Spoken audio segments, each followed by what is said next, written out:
This is Kolkata TV's podcast news. আপনারা শুনছেন পডকা।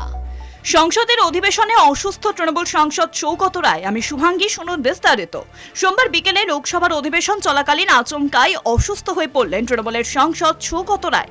তাকে ভর্তি করা হয়েছিল দিল্লির রামমোহন লোহিয়া হাসপাতালে। আইসিইউতে ভর্তি রয়েছেন তিনি। পিঠে যন্ত্রণা, শরীরে অস্বস্তি হয়েছিল তার বয়স ৮০-র দোরগোড়ায়। তাই প্রবীণ এই সাংসদকে পর্যবেক্ষণে রেখেছেন ডাক্তাররা। এদিন সংসদে 0 আওয়ারে ভুতুড়ে ভোটার ইস্যুতে সুর চড়ান সৌগত রায় এবং অন্য তৃণমূল সাংসদরা।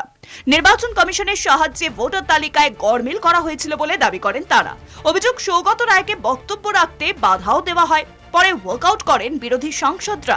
বিকেলে অধিবেশন চলাকালীন তিনি অসুস্থ বোধ করেন। সংসদের মকর দ্বার দিয়ে এই প্রবীণ সাংসদকে হুইল চেয়ারে করে অ্যাম্বুলেন্সে তোলা হয়। সংসদের কর্মী এবং নিরাপত্তা রক্ষীরা তাকে হাসপাতালে ভর্তিও করেন। এদিনই সংসদের বাজেট অধিবেশনের দ্বিতীয় পর্ব শুরু হয়েছে, যা চলবে আগামী 4 এপ্রিল পর্যন্ত। এদিন সৌগত রায়ের এই আচমকা অসুস্থতার খবরে উদ্বেগ ছড়িয়েছে দমদমে তার সংসদ এলাকায় দলীয় কর্মীদের মধ্যে। তবে হাসপাতাল সূত্রে খবর, কোমরে যন্ত্রণা রয়েছে সাংসদের। তবে উদ্বিগ্নের কোনো কারণ নেই। শুনুন পডকা, রাত দিন 7 দিন।